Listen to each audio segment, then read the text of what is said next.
The gunshot echoed across the dusty plains of Wyoming Territory, 1878, but Penelope Moore barely flinched as she steadied her aim at the rattlesnake threatening her horse.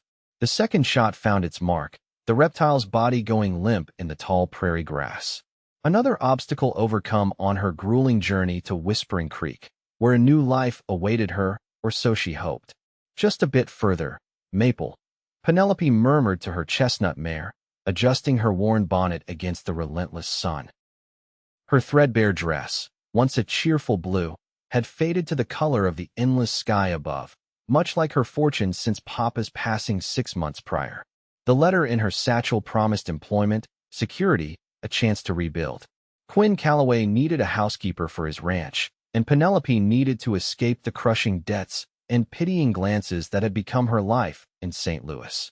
At 22, with no husband or prospects, becoming a housekeeper to a bachelor rancher was hardly the future she'd envisioned, but beggars couldn't be choosers. The small town of Whispering Creek appeared on the horizon like a mirage, wooden buildings shimmering in the afternoon heat. Penelope straightened her spine, ignoring the ache that had settled between her shoulder blades during the final leg of her journey. First impressions mattered, even for a housekeeper.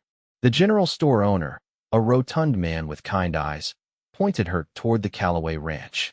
3 miles west, Mississippi. Can't miss it. But I should warn you. Thank you. Penelope interrupted, not wanting to hear gossip about her future employer. She'd made her decision. Nothing would deter her now. The Calloway Ranch sprawled across the landscape, a testament to hard work and determination. The main house, a substantial 2-story structure with a wide porch, stood proudly amid several outbuildings. Fields stretched beyond, dotted with cattle, and the air smelled of sage and promise. As Penelope approached, a tall figure emerged from the barn, leading a magnificent black stallion. The man paused, shielding his eyes against the sun, then changed direction toward her. Quinn Calloway wasn't what she'd expected. His advertisement had suggested someone older, perhaps graying and stern. Instead, she faced a man in his early 30s, broad-shouldered and weathered by the elements, but undeniably handsome. His dark hair curled slightly at the nape of his neck, and his eyes a startling blue against his sun-bronzed skin assessed her with equal curiosity. "You must be Miss Moore," he said, his voice deep and rich as the soil beneath them. Penelope dismounted awkwardly, her legs stiff from riding. "Yes, sir. I've come about the housekeeper position." Something flickered across his face, surprise, perhaps disappointment, but it vanished quickly. "You're younger than I anticipated." "I'm 22, Mr. Calloway, and fully capable. I managed my father's household for years before his passing." He nodded slowly, those blue eyes still studying her. "The position involves more than keeping house, Miss Moore. There's cooking for ranch hands, tending the vegetable garden, helping with preserving come harvest time. It's not easy work." "I wouldn't expect it to be," she replied, lifting her chin. "But I'm no stranger to hard work, Mr. Calloway." A smile tugged at the corner of his mouth. "Well then, welcome to Calloway Ranch. Let me show you to your quarters." The tour revealed a property larger than she'd imagined, with 4 ranch hands living in a bunkhouse near the main barn. The house itself was well built, but neglected inside layers of dust covered every surface, and the kitchen showed signs of bachelor living at its worst. "Your predecessor left rather abruptly 3 months ago," Quinn explained as they entered what would be her room, a small but pleasant space off the kitchen. "I've been managing as best I can, but—" "I understand," Penelope said, surveying the chaos that would soon be her responsibility. "I can begin first thing tomorrow." That evening, after a simple meal Quinn prepared, burned beans and overcooked beef, Penelope sat on her narrow bed and questioned her decision. The ranch was remote, the work substantial, and Quinn Calloway himself an enigma, polite but distant, clearly uncomfortable with her presence in his home. Morning arrived with golden light streaming through her window and the sound of men's voices outside.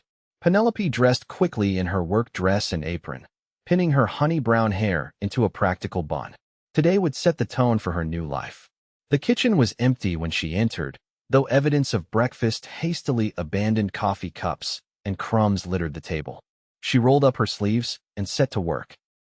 By midday, the kitchen gleamed. Penelope had scrubbed every surface, organized the pantry, and prepared a hearty stew for the men's lunch. The savory aroma filled the house as she moved on to tackle the dusty parlor. Quinn returned at noon, removing his hat and boots at the door, a gesture that surprised her. He paused in the kitchen doorway, his expression unreadable as he surveyed the transformation. "This looks different," he said finally. "I hope that's a compliment, Mr. Calloway," Penelope replied, wiping her hands on her apron. A smile, the first genuine one she'd seen, crossed his face. "Most definitely. And something smells delicious. Beef stew. There's plenty if you'd like some now." They ate in companionable silence, the awkwardness of the previous evening dissipating somewhat. Quinn cleared his throat as he finished. "The men will appreciate a proper meal. They've been surviving on my cooking for too long." "Happy to be of service," Penelope said, then hesitated. "Mr. Calloway, I noticed the garden's rather overgrown. With your permission, I'd like to resurrect it. Fresh vegetables would be a welcome addition to our meals." "Our meals," he repeated softly, almost to himself. "Yes, of course. Whatever you need." Days turned to weeks as Penelope settled into life at Calloway Ranch. The house gradually transformed under her care, curtains washed and mended, floors swept and polished, furniture dusted and arranged more thoughtfully. The garden flourished as she coaxed vegetables from the rich soil, and her cooking earned praise from the ranch hands. Quinn remained something of a mystery.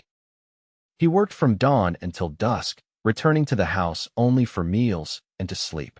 Their interactions were cordial but brief, though Penelope occasionally caught him watching her with an expression she couldn't interpret. One evening, as summer's heat began to wane, Penelope worked late preserving the garden's bounty. The kitchen was sweltering, jars bubbling in pots of boiling water, when Quinn entered unexpectedly. "You're still up," he observed, setting his hat on the hook by the door. Penelope pushed a damp tendril of hair from her forehead. "These tomatoes won't preserve themselves, I'm afraid. You've done more for this place in a month than the last housekeeper did in a year." He approached the table, examining the jars of ruby red preserves cooling on towels. "My mother used to do this every autumn. The kitchen would smell like this for days." It was the most personal information he'd shared since her arrival. "Where is your family now, Mr. Calloway?" A shadow passed over his face. "Gone. My parents died of fever when I was 18. My sister married and moved to California years ago." "I'm sorry for your loss," she said softly. "It's not easy being alone." His eyes met hers, and something passed between them, a recognition of shared loneliness. "No, it isn't." The moment stretched, filled with unspoken words, until the timer Penelope had set jangled loudly, breaking the spell. Quinn cleared his throat and stepped back. "I should let you finish. Good night, Miss Moore." "Good night, Mr. Calloway." Penelope barely slept that night, replaying their conversation and the intensity in his eyes when he'd looked at her. She was a housekeeper, nothing more, and yet something had shifted between them. The following Sunday, her day off, Penelope rode into town for church services and supplies. The general store owner, Mr. Jenkins, greeted her warmly. "Miss Moore, good to see you're still with us. Most don't last a month at Calloway's." "Is that so?" Penelope selected thread and needles, curious despite herself. Ever since his fiancée jilted him 5 years back, he's been a hard man to work for. Cold as ice, folks say. Penelope thought of Quinn's rare smiles, the way his voice softened when he thanked her for meals, how he'd begun leaving his boots by the door without being asked. Perhaps people don't understand him. Mr. Jenkins raised an eyebrow. "Maybe you see something the rest of us don't." On her return, Penelope found the ranch unusually quiet. Quinn's horse was gone from the stable, and a note on the kitchen table explained he'd ridden to a neighboring ranch on business and wouldn't return until evening. The empty house felt different without his presence, larger, lonelier. Penelope busied herself with mending and reading, trying to ignore the anticipation she felt at the thought of his return. Dusk fell, bringing with it a sudden autumn storm. Rain lashed against the windows as Penelope paced the kitchen, worry gnawing at her. The roads would be treacherous, visibility poor. She kept coffee hot on the stove and tried not to imagine accidents, injuries, Quinn alone in the darkness. When the door finally burst open near midnight, Penelope couldn't contain her relief. "Thank goodness." "I was worried sick." Quinn stood dripping in the doorway, soaked to the skin and pale beneath his tan. Blood streaked one side of his face. What happened? Penelope rushed forward, propriety forgotten as she helped him to a chair. Horse spooked in the lightning, he muttered, wincing as she examined the gash on his temple. Threw me. Took a while to catch him and find my way back in this weather. Penelope gathered warm water, clean cloths, and the bottle of whiskey she knew he kept in the study. This will sting, she warned, dabbing the wound clean. Quinn hissed through clenched teeth, but remained still under her ministrations. His eyes never left her face as she worked, sending a warmth through her that had nothing to do with the crackling fire. You were worried about me, he said finally, his voice low. Penelope focused on applying a bandage. Of course, it's a terrible night to be out. No one's worried about me in a long time. The vulnerability in his voice made her look up, meeting his gaze. Well, get used to it, Mr. Calloway. That's what happens when people care about you. Something flared in his eyes, hope, perhaps, or fear. His hand caught hers as she finished with the bandage. Quinn, he said. My name is Quinn. Quinn, she repeated softly, aware of his fingers still wrapped around hers, of how improper this moment was. You should change into dry clothes before you catch your death. He released her hand reluctantly. Yes, madam. The storm marked a turning point. Quinn began spending evenings in the house rather than working until exhaustion claimed him. Sometimes he read by the fire while Penelope sewed. Other nights they played checkers or talked about books they'd both enjoyed. He spoke more freely of his childhood, his dreams for the ranch, and listened attentively when she shared stories of her life in St. Louis. Penelope found herself looking forward to these quiet hours, to the sound of his laugh, to the way his presence filled a room. It was dangerous territory for a housekeeper, she knew, but her heart paid no heed to such warnings. Autumn deepened. The first frost silvered the grass, and the trees surrounding the property blazed with color before shedding their leaves. Quinn spent long days preparing the ranch for winter, returning each evening more exhausted but seemingly content. One crisp afternoon, Penelope was kneading bread dough when Quinn entered, carrying a burlap sack. I have something for you, he announced, an unusual excitement in his voice. He appended the sack on the table, revealing dozens of bulbs, tulips and daffodils, for spring. At her confused expression, he explained, I noticed you admiring Mrs. Edwards' flower garden in town last month. Thought you might like some color around the house when winter's done. The gesture, thoughtful, unexpected, left Penelope momentarily speechless. That he had noticed such a small detail, planned something that would bloom months from now, suggested a permanence she hadn't dared hope for. That's very kind, she managed finally. Thank you. I thought we could plant them together, Quinn suggested, suddenly looking uncertain. If you'd like. They spent the afternoon digging in the soil along the front porch and beneath the kitchen window, Quinn following Penelope's instructions on depth and spacing. Their hands, equally dirt-stained, occasionally brushed, sending jolts of awareness through her each time. As they finished, Quinn asked, Do you miss city life? St. Louis must seem far away now. Penelope considered the question seriously. I miss certain things, bookshops, concerts, the bustle of people. But this feels more like home than anywhere has in a long time. His eyes held hers, intense and searching. I'm glad to hear that. That evening, as they sat by the fire, Quinn cleared his throat nervously. The Harvest Festival is next weekend in town. Would you? That is, I thought perhaps we might attend. Together. Penelope's heart stuttered. As employer and employee? Quinn set aside his book, facing her fully. No, Penelope. Not as that. The sound of her given name on his lips sent a shiver through her. People will talk. Let them, he said simply. I find I don't much care what anyone thinks, except you. The festival transformed the small town of Whispering Creek. Lanterns hung from every building, tables groaned with autumn bounty, and a band played lively tunes in the square. Penelope wore her best dress, green wool with lace at the collar, and felt Quinn's appreciative gaze when he helped her into the wagon. Heads turned as they arrived together, whispers following them through the crowd. Quinn seemed oblivious, proudly introducing Penelope to ranchers and townspeople alike, his hand often finding the small of her back as they navigated the festivities. They shared apple cider and slices of spiced pumpkin pie, applauded children's recitations, and eventually found themselves among the dancers as fiddles played a waltz. "May I?" Quinn asked, extending his hand. Penelope hesitated only briefly before placing her fingers in his. "I warn you, it's been years since I've danced." "We'll manage together," he promised, leading her into the swirling couples. His hand was warm against her waist, his movements surprisingly graceful for such a tall man. They circled the makeshift dance floor, gradually moving closer until Penelope could feel the solid strength of him, smell the clean scent of soap and pine that clung to his clothes. "Everyone's watching us," she murmured, glimpsing curious faces as they turned. Quinn's eyes never left hers. "Let them. They're just jealous I'm dancing with the prettiest woman here." Heat flooded Penelope's cheeks.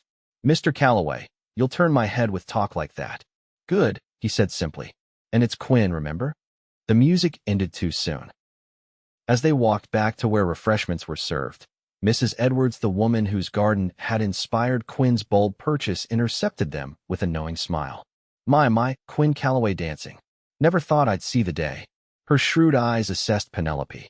"You must be special indeed, Miss Moore, to bring our resident recluse out of his shell."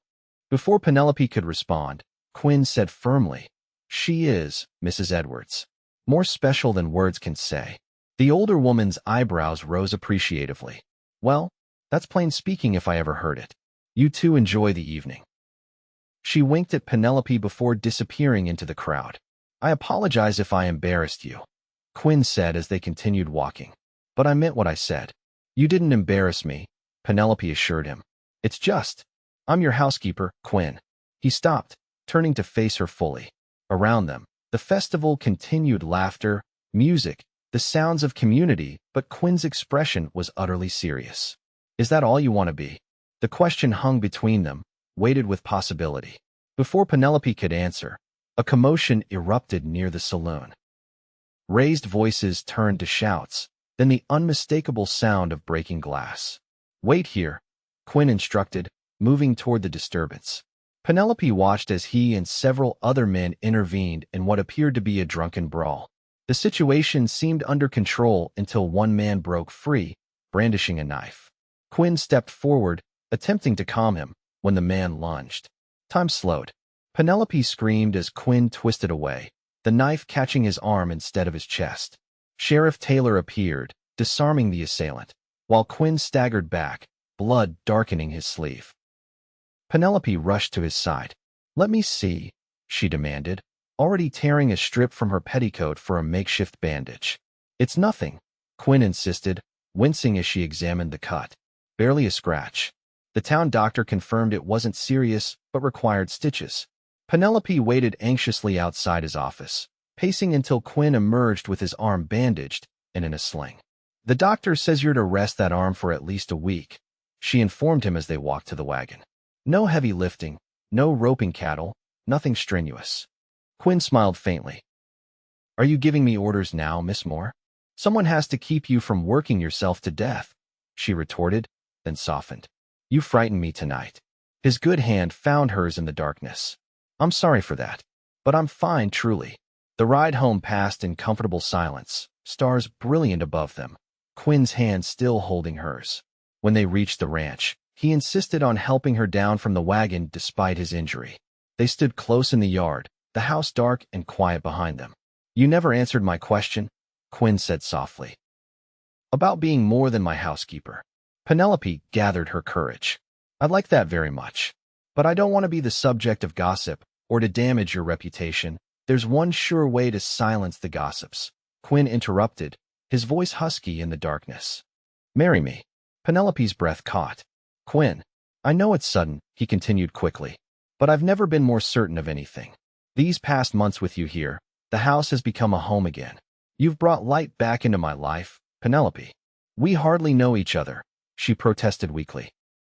Quinn's fingers traced her cheek. "I know you're kind and strong and stubborn as the day is long. I know you sing to yourself when you think no one's listening, and you can't resist helping every stray creature that crosses your path. I know I want to spend every day learning more about you." He paused, vulnerability plain in his expression. "Unless I've misread everything, and you don't feel the same." "No," Penelope whispered, stepping closer. "You haven't misread anything. His kiss was gentle at first, a question she answered by winding her arms around his neck, careful of his injury. When they finally parted, both breathless, Quinn rested his forehead against hers. "Is that a yes?" Penelope laughed softly. "Yes, Quinn Calloway. Yes." Winter descended on Whispering Creek with a fury, blanketing the land in snow and keeping the residents close to home. For Penelope and Quinn, the enforced intimacy of the season was a blessing. They spent long evenings planning their spring wedding, sharing dreams, and learning the contours of each other's hearts. Quinn insisted they wait until the weather improved so Penelope's friend from St. Louis could attend, and to allow time for bands to be properly posted. "I want to do this right," he told her. "No whispers about why we rushed." Penelope agreed, though sometimes, when his kisses grew heated and her own desire threatened to overwhelm propriety, the wait seemed interminable. They maintained separate bedrooms, Quinn's honor as unbending as his resolve, though he took to stealing good-night kisses that left them both yearning for more. The ranch hands, initially surprised by the engagement, soon expressed their approval through small gestures, chopping extra firewood for the kitchen, bringing Penelope the first spring wildflowers, offering Quinn congratulatory slaps on the back. "They're happy for us," Penelope observed one evening as they sat by the fire. "I was worried they might resent me, changing everything." Quinn took her hand, running his thumb across her knuckles. "They see how happy you make me. That's all that matters to them." March brought the first hints of spring, patches of grass emerging from melting snow, birds returning to build nests, and the welcome sight of green shoots poking through the soil where they'd planted bulbs together. Their wedding day dawned clear and mild. Penelope stood in her room, wearing a gown of cream-colored silk that her friend Emma had helped her select on a visit to town. It was simple but elegant, with pearl buttons down the back and lace at the cuffs. "You look beautiful," Emma declared, adjusting the wreath of early spring flowers in Penelope's hair. "Quinn won't know what hit him. I can hardly believe this is happening," Penelope confessed. "A year ago, I was desperate enough to become a housekeeper to a stranger. Now you're marrying that stranger, who turns out to be the love of your life," Emma finished with a smile. "Some might call that fate." The ceremony took place in the town church, filled with well-wishers from Whispering Creek and neighboring ranches. Quinn waited at the altar, more handsome than Penelope had ever seen him in his black suit, his expression transforming to one of wonder as she walked toward him on Sheriff Taylor's arm. "Dearly beloved," the minister began, but Penelope barely heard the familiar words, lost in Quinn's blue eyes and the promise they held. Their vows were traditional, but spoken with such conviction that many in the congregation dabbed at their eyes. When Quinn slipped the simple gold band onto her finger, his hands trembled slightly. "With this ring, I thee wed," he said, his voice strong and sure despite his nerves. "I now pronounce you husband and wife," the minister concluded. "You may kiss your bride." Quinn's kiss was reverent, a public declaration of private devotion that left Penelope breathless and blushing as applause erupted around them. The celebration continued at the ranch, where tables had been set up in the yard and lanterns hung from trees. Ranch hands and townspeople alike ate, drank, and danced as the sun set on the first day of their married life. As evening deepened, Quinn took Penelope's hand. "Come with me," he murmured. "I have something to show you." He led her to the house, which stood apart from the festivities, its windows glowing with warm light. Inside, the dining table had been cleared of its usual items and set with a crisp white cloth. In the center stood a vase filled with the first tulips and daffodils from their garden, their bright colors a testament to patience rewarded. "Oh, Quinn," Penelope breathed, touching one delicate petal. "They're beautiful. When I placed that advertisement for a housekeeper, I never imagined finding a wife," Quinn said, drawing her close. "You came here looking for work, and instead became the heart of this home, my heart." He kissed her softly. "Welcome home, Mrs. Calloway." Years later, Penelope would tell their children how she journeyed west to be a cowboy's housekeeper, only to find herself welcomed as his bride with flowers on the table and love beyond measure. The story never failed to make Quinn smile, his blue eyes crinkled now with laugh lines finding hers across rooms filled with the family they'd built together. Each spring, as tulips and daffodils bloomed beneath their windows, They remembered that first planting, how seeds of love had taken root alongside the bulbs, growing stronger with each passing season, weathering storms and drought, blooming ever more brilliantly with time's passage. And in the quiet evenings of their long marriage, when the house settled around them and memories seemed as tangible as the furniture they'd chosen together, Quinn would sometimes take Penelope's hand, lined now with years of honest work and joy, and whisper, "Best decision I ever made, hiring you." To which Penelope would invariably reply, with the same certainty that had carried her across miles to an unknown future, "Best job I ever took."